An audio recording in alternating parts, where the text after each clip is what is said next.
Hello and welcome to the Curiosity and Consciousness podcast. The intention of this podcast is to open your mind, get curious about yourself and connect to the power you hold within. I am your host, Maloney, an inside-out coach, helping you to believe in yourself and manifest your desires. Check out the podcast, available on all platforms, and go to my website, www.karenmaloney.com for all info. Hello everybody. How are you all doing? It's me, Maloney, and I'm your guest and your host for today. And today I'm going to be talking to you and sharing with you a little bit about shame. What is it? How it can affect us? And maybe even why just the word shame brings up so much for us and can actually even induce a sense or a feeling of shame as well in us, and that embarrassment and wanting to hide. And obviously Brené Brown is the expert on shame. She has done so much research, written so many books, and her TED Talk, The Power of Vulnerability, is one of my favorite ever. And I'll also share just a little bit on a personal note of why this is coming up now and why I'm talking to you and recording a podcast about this. But Brené even talks about shame, how it's most easily understood as the fear of disconnection. So that fear of being left out, being rejected, not fitting in, outcasted, just that fear of disconnection. And I'm sure we can all relate to that in some way as well, or even that sense of, is there something about me that if people knew or could see would make me unworthy of connection? So again, it's that deeper hidden stuff, ideas, beliefs, emotions, situations that we hold that we can think, oh, if anyone knew this, they would never talk to me, they'd disown me, they'd whatever, no matter what the situation is. And another thing that Brené talks about as well is how shame is universal. We all have it. And she said the only people that don't experience shame have no capacity for human empathy or connection. And the less we talk about it, the more we have it. So again, it's universal. It's not something to be ashamed about, talking about shame. And I'm going to break down shame as well to share a little bit about what it means for me and what I experienced in my life. And again, like everything is energy. Everything is a vibration or a frequency. And that frequency or that vibration of shame is just so dense and so heavy and so low that if we have that in our mental, emotional, physical, spiritual bodies, if we are holding on to that, and again, it's often so subconscious and unconscious, we don't see it. But if that frequency is there, as Brené says as well, where there is shame, there cannot be true self-worth and there cannot be true joy, because again, it's such a dense vibration that if it is in our frequency, it is going to hold us back from being able to feel that true joy, that true love, that true self-worth, that true elevation, excitement, and all these really high vibe energy, emotions, and frequencies. And this may be a clue for you. And now I can look back on my life and see it was a massive clue for me, but I didn't know it at the time. If you are a person who always feels kind of mediocre, never too high, never too low, maybe a way to describe it is like numb or shut down. Or if you've ever been curious of, why can't I get as happy or excited or joy-filled like other people? Or why can others cry at a movie or a sunset and I just can't feel it. And that was me for so much of my life, and even in my years and years of traveling. It really made me curious, and because I would see people get so excited, so emotional about sunsets especially, but about everything, any little bits of nature or kindness and different things like that. And I just couldn't really get there. And if I tried to, be really excited or awe-inspired or touched as well, it kind of just felt a little bit fake. To me anyway, nobody else might have known.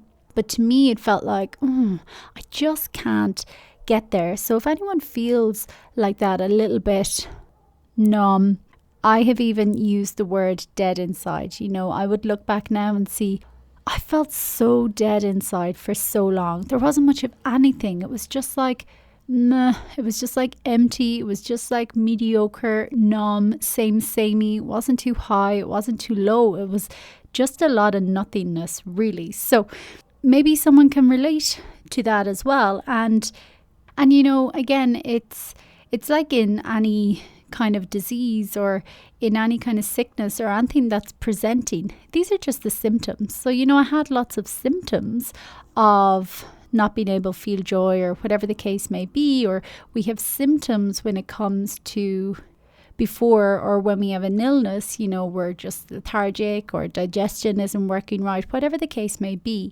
But these are all symptoms, and they're there as guidance and clues to invite us to be curious. But again, I didn't have that awareness. I didn't have this kind of inner self-inquiry tools and practices at the time. We're not taught this.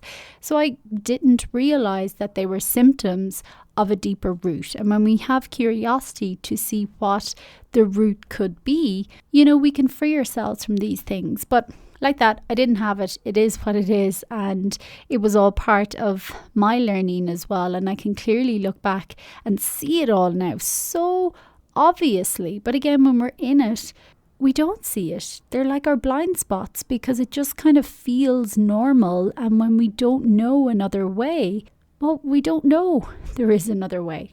So anyway, I kind of went off on a tangent there, but that may be a clue for you or resonate with someone that there is or might be this deeper root of shame that you are holding in your energetic vibration, in your frequency, in your aura. Also, when it comes to shame and that fear of disconnection or being rejected or not accepted, the other side of it is then, in order for true connection to happen, we have to allow ourselves to be extremely vulnerable. And I mean vulnerable in the sense of, we don't have to be talking about all our issues and problems to every person that walks down the street or anyone who would listen. I don't mean vulnerable in that sense. I mean vulnerable in the sense of truly being seen, truly being yourself without editing, molding, altering yourself depending on situations or who you're with. You just be you, and be you in your wholeness, knowing that it's really vulnerable to be our true selves and to allow our true selves to be seen, because there is that fear of rejection, being judged, being ridiculed, being criticized. But again, Brené talks about, in order for true connection to happen, we have to allow ourselves to be vulnerably seen, totally and utterly seen. So that's why shame and vulnerability are so interconnected, because if we have that fear of being seen or allowing ourselves to be seen as we are, knowing we're enough, well then, if we're not in that energy, and don't get me wrong, it's a scary idea because we tell ourselves it is. But actually, like everything, it's a practice. And when we just get used to being who we are and being comfortable with being who we are and just being ourselves no matter the situation, it gets easier, because we also discover that half the time, the thoughts we were thinking about how people were going to react and judge us, half the time they don't happen. Every now and again, yes, maybe. But then you ask, is that a person you really want in your life? And half the time, no, it's not. So again, it's a practice like everything. But the way I would describe shame as well, because again, it can be a very triggering word, But essentially breaking it down, for me, what it means is all those not enoughs. So when we ever start in ourselves with any kind of not enough, not pretty enough, not rich enough, not smart enough, not sexy enough, not the right size, not beautiful enough, not accomplished enough, like whatever the enoughs are, whenever there are not enoughs, that to me is a symptom of the deeper root coming from shame. Like I mentioned with that vulnerability, any fear of being seen or just wanting to hide. And again, that was something I just really felt like I wanted to hide. I didn't want to be seen. I felt awkward being seen. And again, symptoms. I'm just going to describe a few more symptoms that maybe you might relate to, where the root for me comes from shame. Also people pleasing. And also that comes again from that fear of being rejected. So we kind of push ourselves and our desires aside and what we may want and what we may want to say in order to just keep someone else happy or to meet someone else's expectations. Again, a symptom. Also ruminating. I think when we ruminate for too long, when we keep rehashing the past and looking at closed doors and thinking about what could have been or what could have gone or how things should have been, or that sense of grasping on too strongly to things, or fear of letting go of control, which also ties into striving for perfectionism or that sense of trying to do everything perfect, or a fear of being imperfect, or a fear of failing. Again, for me, they're all symptoms of the deeper energetic root of carrying some kind of sense of shame. As we mentioned, that inability to be vulnerable, to be totally ourselves, no matter the situation, repressing our emotions or not speaking up. And again, that comes around that sense of hiding and not wanting to be seen, just kind of wanting to fade into the background and not speak up, not upset the apple cart. Again, for me, is coming from a deeper root of a sense of shame. And also, if ever you feel a sense of that imposter syndrome, feeling like a fake, feeling inauthentic, feeling like, who am I to do this or to think this or to be this person? And again, all that ties into lack of self-worth, lack of self-belief and self-esteem. So as you can see, and as Brené Brown talks about as well, shame is universal. We all experience it. And for me, these things that I've just spoken about, they're all clues. They're all the symptoms that there might be a deeper energetic imprint of shame or limiting belief surrounded in shame somewhere in our field. And again, we're talking about the subconscious mind.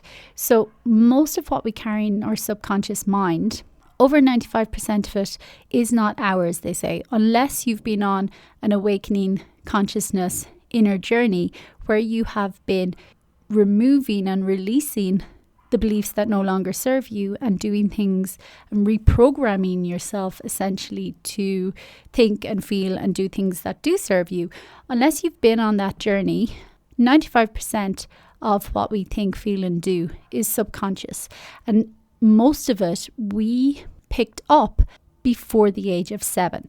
And Dr. Bruce Lipton, I love how he talks about a baby when they're born and even the last trimester in the womb. And he describes how our brain is like a computer. So when you get a computer, the computer without the applications and the software, the computer itself is pretty much useless. If you don't install the programs and the different applications that you want to use, the computer doesn't do much.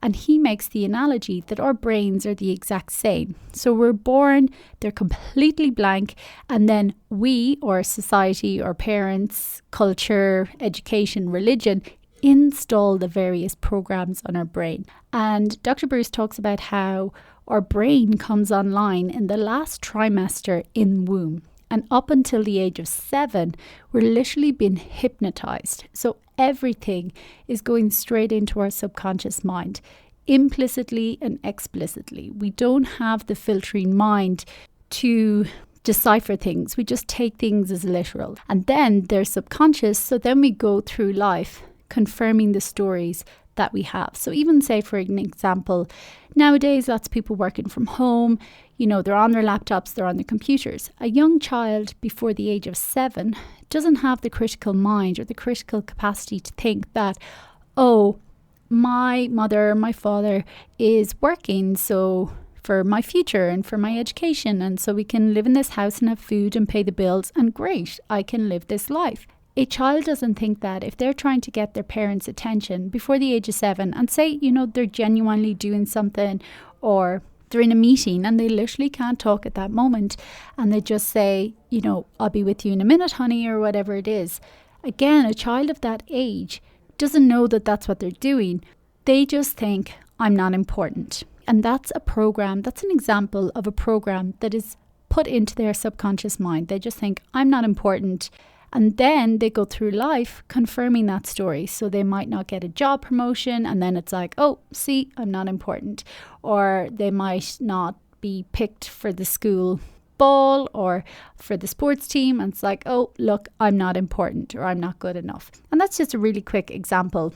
And that's why no matter how conscious you are as a person or a parent or whatever, we all still have limiting beliefs and stuff that we picked up that does not serve us. So then this energy of shame then as well, these not enoughs, wanting to hide, people pleasing, repressing our emotions, feeling emotionally numb, no self-worth, or feeling like a fake or an imposter. Again, these all come from a root of shame.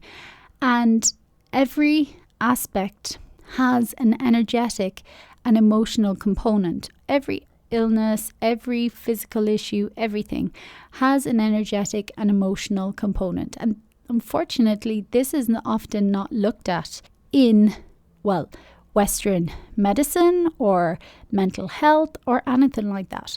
But without getting to that root, without releasing some of that energetic charge and that emotional charge, really true healing can't happen. So why am I talking about this? Well, again, recently I just had a massive insight around this where kind of all the pieces fell into place again, and even patterns in my own life and patterns I see all the time with other people, it all just makes so much more sense. And this wasn't my first rodeo show with shame. I remember years and years ago was the first time that I unlocked that I actually had this emotion and energy sitting within my being that I was completely oblivious to. And I remember, and this is what happens, anyone who has a conscious practice and a spiritual practice or whatever you want to call it, you will know that most of the time your insights don't come as you're journaling or on the meditation cushion or doing whatever. Most of them don't come then. They come just at random moments when you might be cooking or doing something else or talking to a friend and something they say, and it just sparks something in your mind. And that's certainly been the case for me a lot of times. So this was just a day I was at home in my bedroom, and I just got this image of like a pirate chest in my body or around my body, and it was kind of like down and to the right, down near towards my hip. I just had this sense of seeing like a pirate treasure chest box kind of thing, and I just had this sense of I need to open that. But I was like, my human mind was like, there is no way I am opening that box because I have no idea what is in it. I don't want to open a Pandora's box of all sorts of crap or whatever is going to come up. Like, no, I don't want to open it.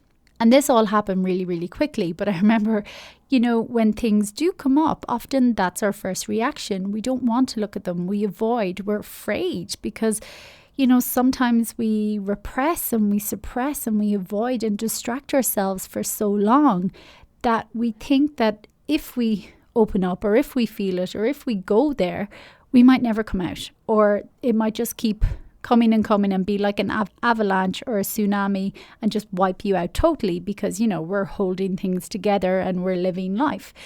So anyway, I had this sensation and feeling. But before I knew it anyway, the box had opened and out popped this feeling of shame. And I was like, oh my God. And I felt really, I felt the sense of shame for a moment, like it washed over me, like, oh my God, shame. But the thing about feelings is when you feel them, they shift. They're transient.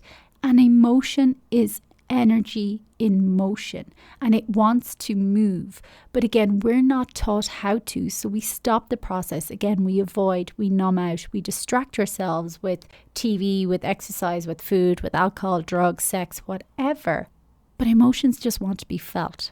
So once that wash went through me, then I had all these realizations and insights going, oh my God, I had no idea. I had no idea that that was the emotion that was in my subconscious. That was like a shadow that was running and ruling my life. You know, that person of the not enoughs and fear of being seen and wanting to hide and people pleasing and ruminating and afraid to express and being vulnerable and feeling like a fake, you know, that was me. That's how I felt. And again, it wasn't conscious, but it was because I had these subconscious shadows that were running my life and making me feel and think this way. Not that that's who I wanted to be. So anyway, that was my first rodeo with shame. And after that, my life dramatically shifted, you know, in many, many ways. But again, recently, this new layer came up and it was like I could just see again how all the patterns in my life were connected to this deeper subconscious energy and frequency of shame. And again, how I can see it in so many others as well and how so much makes sense. So I don't know, I just felt called to share a little bit more on it and to talk more about shame and, you know, releasing it. Because again, it's just an energy, it's just a frequency, but we can't release it without going there. And again, going there doesn't mean we have to retalk everything, go through our past, go through all traumas. No, it's just about discharging the energetic or the emotional component. And there's lots of ways to do that through energy work. And I've trained in Reiki and integrated energy therapy and silent counseling. They are one ways, but again, there's lots of others as well. But I think it's really, really important. And for us, I think women especially, to release ourselves of these underlying vibrations and that deeper root of shame, because it doesn't serve us or anyone else to be so hard on ourselves, to be so harsh, to be against ourselves and to be afraid to be ourselves. Because the reality is we all came here to be ourselves. Creation makes no mistakes. We were all meant to be as we were meant to be. We weren't created to hate ourselves, destroy ourselves, compare ourselves and want to be like someone else. No, that defeats the purpose of creation. But again, that's part of the journey because it's all that inner stuff we have to clear out of why we're going against ourselves in the first place. So then we can actually be proud of ourselves and belong to ourselves and know that we're enough, no matter what anyone else thinks. And I just remembered there now as well, I know I've heard Brené Brown as well, like she's just my hero, but Brené Brown as well talking about belonging and fitting in. And she says that fitting in is arriving to a situation, assessing who's there, what they look like or whatever, and then molding yourself to fit in. But when you fit in, you lose yourself. And she talks about the true meaning of belonging is belonging to yourself first and foremost. And then when you belong to yourself, you don't need to fit in anymore because it's never about fitting in. It's about being ourselves. And if we need to do something to fit in, well, then we need to ask ourselves, is that really right for me? Are they really my people or my community or the right job for me or whatever the case may be? It's not about fitting in. It's about belonging to ourselves. But in order to get to that true belonging to ourselves and that true sense of self-worth and self-belief, we have to release ourselves of any deeper, lower subconscious energetic vibrations that are holding us away from ourselves, holding us in shame, holding us in that frequency of not feeling enough. We need to go there in order to release them, in order to feel truly connected and belong to ourselves. And then we can allow ourselves to be who we are and to be seen for who we are and being okay with being who we are. So hopefully that gives you something to think about. And again, it's just the point of all these sharings is not for another reason for you to be hard on yourself or criticize yourself or judge yourself or not like yourself or think you're not good enough. No. The reason for sharing between the conversations with other people and what I have gone through and how I have shifted in my own life, my intention with sharing all these is so you can look with curiosity. You know, it's in the name of the podcast. When you lead with curiosity about your own life, it will lead you to lots of magic. You know, because when you think about something with curiosity, like that sense of fitting in, and if you really look at that curiously for a moment and think, where do I fit in? Or where do I feel I need to change myself in order to fit in? If you begin to just sit with that, with curiosity, often you can be like, what the hell am I doing? And I know I've had plenty of those moments. When I lead with curiosity, it's kind of like, Karen, what the hell are you at? This makes totally no sense because it makes me feel like crap. So then the solution is to reorientate ourselves back to ourselves. It's ourself and ourself always. Also, it's not my intention that I share these things from the idea of, oh, look at me, I've got it all figured out. Absolutely not. I'm still figuring it out every single day and growing and learning more about myself and trusting and coming back and believing more and more in myself every single day. But what I do know for sure, with absolute shadow of a doubt, no matter how you are feeling or what you are going through, I know for certain there absolutely is another way to feel. There is another way to feel, to think, to be, believe, and to connect and know yourself. There is another way. But like always, the only way that we'll ever get there or know it for ourselves is by taking the action and doing the work. And that's the piece that I hope that I and the other people who join in the podcast inspire you to be curious about.